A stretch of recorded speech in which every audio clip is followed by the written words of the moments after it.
Bonjour à tous et à toutes, c'est Kenpi, j'espère que vous allez bien. Je suis devenu un vrai youtubeur. Je fais des vidéos debout, devant mon PC, avec un bon micro, et surtout je vais parler d'un sujet genre mes pires anecdotes. Ah écoutez, faut s'adapter, hein, c'est l'offre, la demande. Voilà, je suis un youtubeur maintenant, ouais, c'est vrai. Bon, vous l'avez vu dans le titre de la vidéo, je vais vous raconter 5 de mes pires anecdotes qui m'est arrivé au Grand Prix de France. Non, il n'arrive pas que des bonnes choses quand vous allez au MotoGP. Je suppose que même vous avez des anecdotes absolument horribles à raconter. Et tiens, d'ailleurs, si vous avez envie, on pourrait même les raconter en vidéo. Vous m'envoyez ça sur Instagram. Il devrait s'afficher quelque part, par là ou par là. Bref, m'envoyez ça sur Instagram. On trie, on regarde tout ça. Et puis pourquoi pas en faire une vidéo. Puis je me suis dit que tant qu'à faire une vidéo anecdote, pourquoi pas raconter les 5 meilleures anecdotes, les 5 meilleures choses qui m'est arrivé au MotoGP. Mais ça, vous savez comment on fait pour avoir une vidéo comme ça. Vous m'éclatez cette barre de like. Et puis voilà. Ah bah les gars, je reprends tous les codes du youtubeur. J'espère que je vais pouvoir mettre une flèche rouge sur la miniature. Hein. Bon, les premières anecdotes, c'est parti. Always look on the bright side of life. Alors je crois que cette anecdote, c'est vraiment la pire chose qui me soit arrivée au Mans. Mais vraiment, je crois que c'est la pire. Je crois qu'on commence par le gratin, quoi, le summum. Alors moi, j'ai un petit problème avec les dates, c'est que je sais jamais en quelle année s'est passé tel événement dans ma vie. C'est-à-dire que j'ai des tatouages, je sais pas en quelle année je les ai faits. Voilà, ça se trouve c'était en 1963, je sais pas. Mais cette anecdote-là, je crois que c'était en 2018, si ma mémoire est bonne. On verra bien. Et j'ai été au Grand Prix de France avec un de mes potes, Charles, et il nous est arrivé une galère pas possible là-bas. Du coup, ça devait être en 2018, cette anecdote-là, et nous, on était étudiants, donc on n'avait pas trop de thunes, donc on n'avait pas pu prendre d'hôtel. Alors, je sais plus si on avait vu ça sur Airbnb ou Le Bon Coin, mais je crois que c'était Le Bon Coin. Mais bref, on va dire que c'était Le Bon Coin, et on a trouvé, en fait, quelqu'un qui, en fait, louait une chambre d'amis, tout simplement, sur Le Bon Coin. Louait un lieu où dormir dans sa maison. Donc nous, on s'est dit, super, ça va nous éviter de payer le camping, parce que vous le savez, au Grand Prix de France, le camping, c'est ça. Et moi, je tiens à mon sommeil. Je tiens à ma douche le matin, etc. Bref, moi, le camping, je l'ai fait une fois, ça m'a suffi. Bon, jusque-là, vous allez me dire, tout va bien, on se prépare à aller au Mans, on prend sa voiture et tout, on fait tout ça un petit peu à la dernière minute. Du coup, on appelle la personne pour le Airbnb, et au téléphone, on lui dit, écoutez, nous, on se rend au Grand Prix de France MotoGP, on est deux. Je sais que, voilà, le vendredi, ça va terminer sur les coups de 15h30, 16h. Nous, on va faire notre petite vie jusque 17h par là, sur le circuit, et après, on rentre, 17h30, on doit être là normalement. J'imagine qu'on doit être là vers 17h30, 18h. Bref, du coup, on va au Mans, la journée passe, et cette personne-là, donc, accepte et tout, nous dit le tarif, tout se passe bien, voilà, on fait notre petite vie sur le circuit, on regarde les essais, on est trop content et tout. Et cette personne-là m'envoie un message en mode, vous savez vers quelle heure vous arrivez précisément? Moi, je lui dis, bah non, comme je vous ai dit au téléphone, il y a des séances moto, donc les séances finissent vers 15h30, 16h. Nous, on traîne un petit peu sur le circuit et tout, et on vient direct, de toute façon, je vous tiens en jus, c'est promis. Et effectivement, c'est ce que j'ai fait, arriver vers 16h, toutes les 30 minutes, je le prévenais en mode, je pense qu'on va pas tarder à partir, là on part, etc. Bref, on avance, les séances passent, il est 16h et tout, 16h30, je lui dis, bon, je pense que vers 17h, 17h15, on décolle. Et le monsieur m'envoie un message en mode, oui, mais attendez, à la base, vous m'aviez dit que vous décollez vers 16h30. Et je lui dis, ouais, désolé, en fait, on fait un tour du circuit, le circuit est grand, on croise des pilotes et tout, donc on a envie de prendre des photos. Et il me dit, ok, très bien. Bon, ça continue, arrivé vers 17h, je lui dis, on reste encore un petit quart d'heure et on file, promis. Il me dit, ok, ça commence à être chiant. Je lui dis, bah vraiment, on est désolé quoi, mais enfin, c'est un event comme ça. Ouais, vous inquiétez pas, y a pas de souci, on rentrera pas tard, c'est promis. Et arrivé vers 17h15, j'envoie un message à la personne en mode 17h15, nous partons du circuit comme convenu. Tout se passe bien. On part du circuit et sur la route, quand vous partez du circuit au Mans, vous savez qu'il peut y avoir de temps en temps des bouchons. D'autant plus que nous, le GPS nous indique un truc pas vraiment au même endroit, qui se trouvait à 5-6 minutes de là où on devait aller, donc ça nous fait faire un détour. Mais je préviens encore une fois cette personne par SMS qui se met à pu répondre. Donc là, c'est un petit peu la loose. Je suis là en mode, bon, c'est chiant. C'est chiant parce qu'on n'a pas de réponse. Donc, on verra bien comment ça va se passer. J'espère que la personne n'est pas fâchée. On lui présentera nos excuses, bien sûr, si c'est le cas et tout. Initialement, on devait partir à 16h30. On est parti à 17h15. Bon, 45 minutes de retard. Ça va quoi, si vraiment la personne était à 3 quarts d'heure près, elle aurait pu me le dire. Du coup, on finit par arriver sur les lieux du crime, si je puis dire, vers 17h45, 18h. Et là, j'appelle la personne puisqu'elle ne répondait pas au SMS qu'on a envoyé sur la route. On se garde devant chez elle, la personne ne décroche pas. Je baisse la tête et je regarde, je vois quelqu'un au rideau.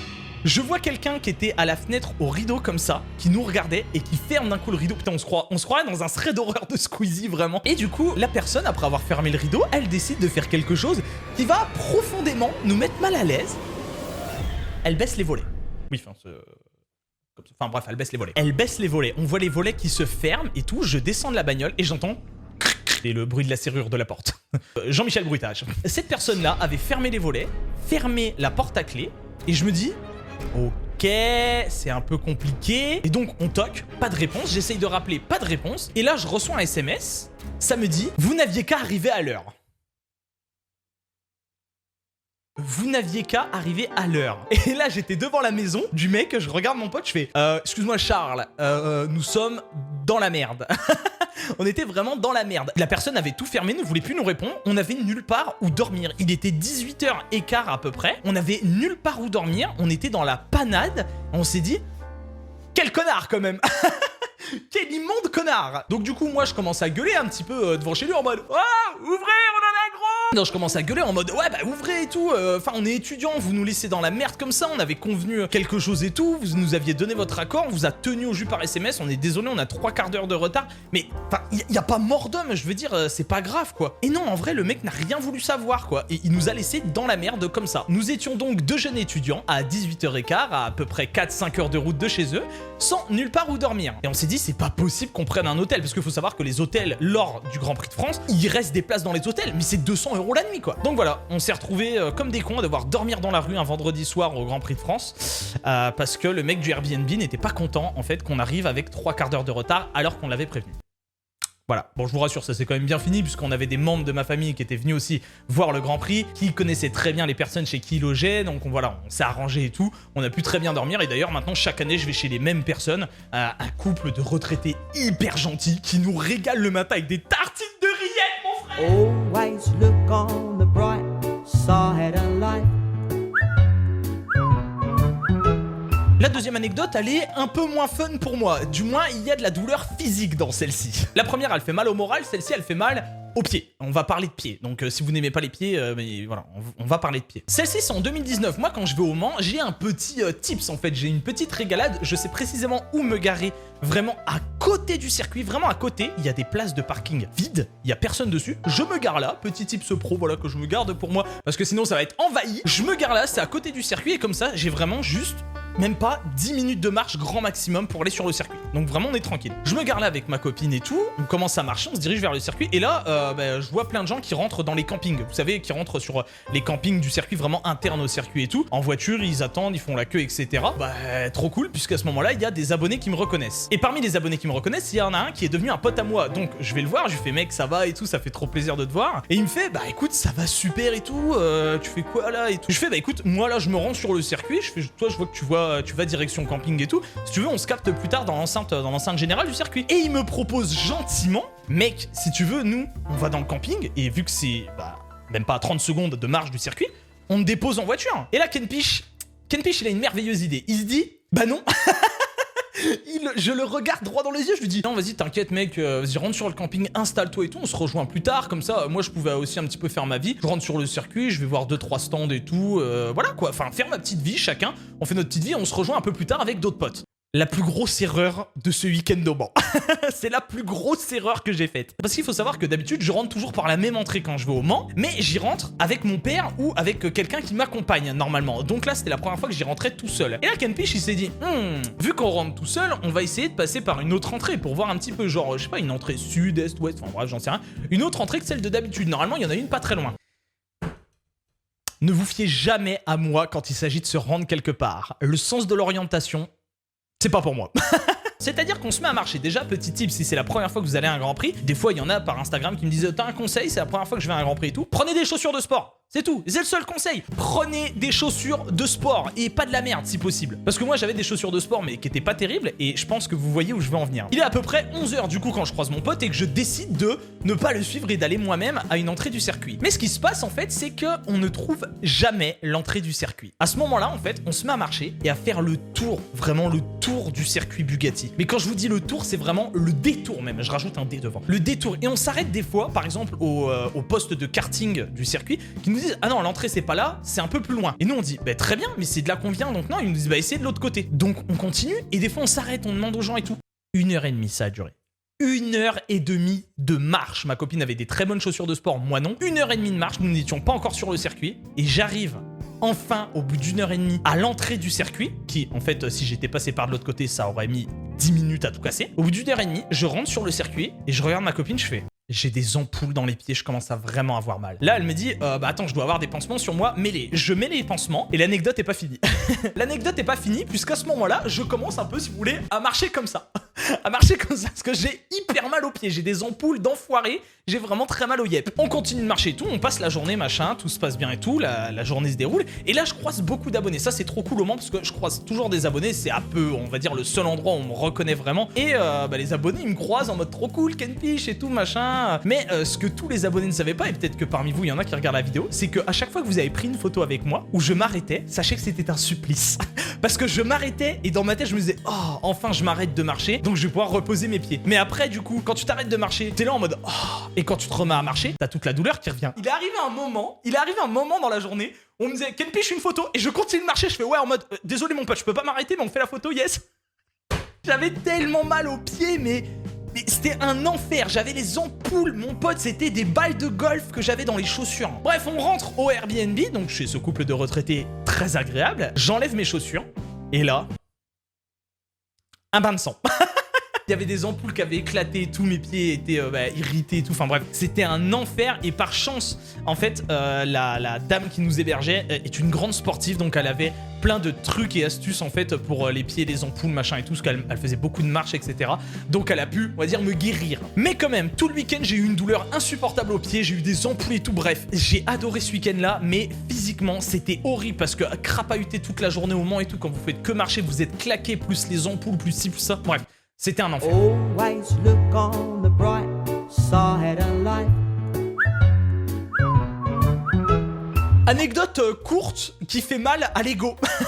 Anecdote courte qui fait mal à l'ego puisque en fait il s'agit d'une célébrité tout simplement. L'une des premières fois que je rentre dans les paddocks et quand vous rentrez dans les paddocks pour les premières fois vous avez envie de voir des pilotes et pourquoi pas se prendre en photo avec eux. Mais moi je croise pas que des pilotes, je croise aussi des team managers dans les paddocks dont le team manager de Léopard. Le team manager de Léopard que vous voyez à l'écran, c'est lui, Miodrag Couture. Et Miodrag Couture, il est team manager de Léopard. J'ai cru comprendre qu'il était serbe, je crois, quelque chose comme ça, et que Léopard c'était luxembourgeois, enfin bref, quelque chose comme ça. Mais dans ma tête, je me dis, bah, il doit pas parler français.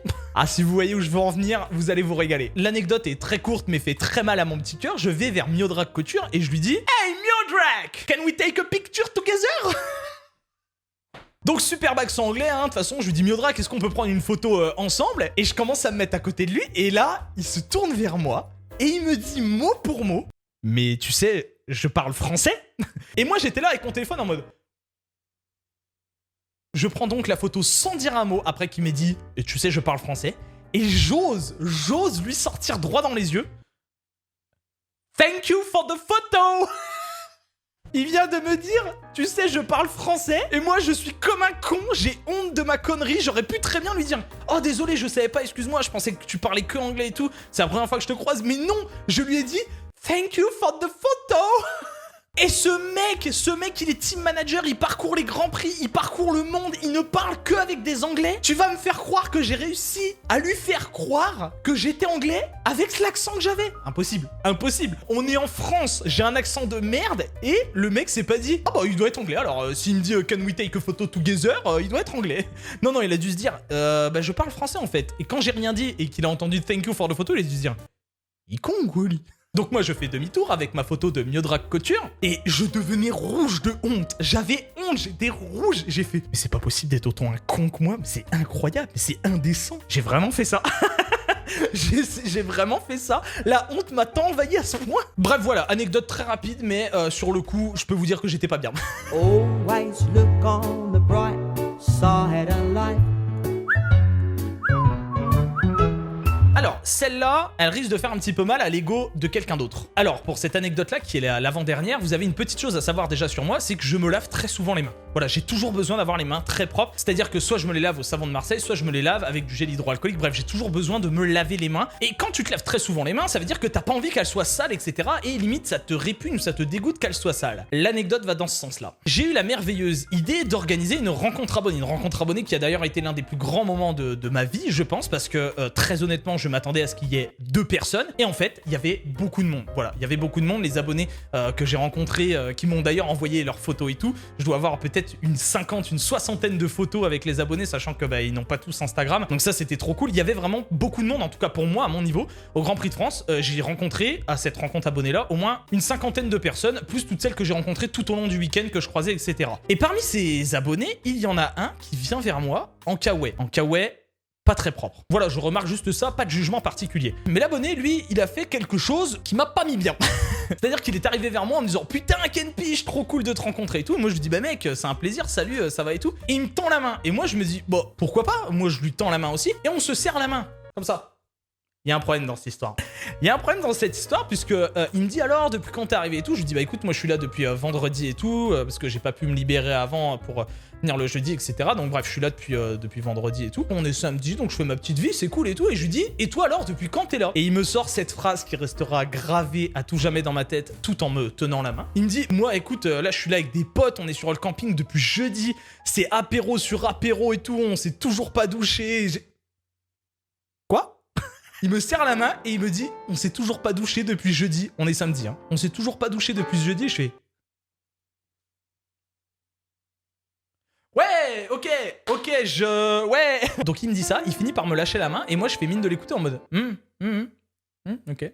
Il se barre hein. Et là, je repense à tout ça. Il y a un flashback dans ma tête. On revient et tout et je me dis « Attends, il m'a serré la main mais il s'est pas douché depuis jeudi ?» Et j'étais là en mode « Attends. » Mais c'est vrai que quand je lui ai serré la main, vous savez un petit peu, genre quand de la terre a séché quoi. Vous savez c'était sec, c'était... voilà quoi. Et en même temps humide. Et là, ma copine qui était à côté de moi m'a regardé avec des yeux ébahis. Elle a ouvert son sac, elle a sorti son tube de gel hydroalcoolique et elle l'a tendu vers moi. Et là, améno dans ma tête, j'étais là en mode... Le Saint-Gel. Et vraiment, elle m'a versé la moitié du flacon, j'étais là en mode... Je me suis lavé les mains comme jamais et j'ai fait... Ok, on est de retour dans la partie. J'étais dégoûté. Je suis désolé, je suis vraiment désolé. Je sais que, voilà, c'était pas méchant et tout. Je lui ai rien dit et tout. Voilà, j'ai pas fait genre, ah, mais c'est dégueulasse, quoi que ce soit. J'ai attendu qu'il lâche ma main de lui-même, qu'il finisse sa petite histoire et tout. On a continué à parler peut-être 30 secondes après. Quand il est parti, voilà, juste ma copine m'a sorti son gel parce qu'elle a vu que j'étais pas bien. J'étais pas bien. C'est un peu comme une sorte, un peu comme Monk, si vous voulez, quoi. Une sorte de phobie des microbes ou je sais pas quoi. Bref, j'étais pas bien à ce moment-là. Mais voilà, ça c'était l'anecdote un peu cracra qui m'est arrivée au Mans. Bref, voilà, écoutez, c'était 5 petites anecdotes qui m'est arrivées au Grand Prix de France. Franchement, c'est des souvenirs qui mettent mal à l'aise ou qui font mal ou autre, mais quand j'y repense, ça me fait toujours rire. C'est pour ça d'ailleurs que je le fais en vidéo. C'est vraiment quelque chose qui me fait beaucoup rire. Je vous rappelle que si vous avez des anecdotes pourraves comme les miennes, vous pouvez me les envoyer sur mon Instagram qui s'affiche juste ici. Et si ça vous chauffe que je fasse une vidéo 5 des meilleures anecdotes, des meilleures choses qui me soient arrivées au Grand Prix de France, je peux la faire aussi. Alors, c'est pas du tout dans le but de regardez-moi ce qui m'arrive au Grand Prix de France. Non, non, c'est juste pour vous faire partager le bonheur que j'ai pu ressentir sur certaines choses au Grand Prix de France. J'ai eu vraiment des choses incroyables qui s'est passées là-bas. Donc pour ça, vous me laissez ça dans les commentaires, vous m'explosez cette barre de like et même je vous fais le train-train habituel. Si la vidéo vous a plu, je vous invite à la liker, la commenter et la partager. N'oubliez pas de vous abonner, de cliquer sur la petite cloche si ce n'est pas déjà fait. D'ici là, portez-vous bien, prenez soin de vous et n'ayez pas honte dans la vie. Le ridicule ne tue pas. V à tous.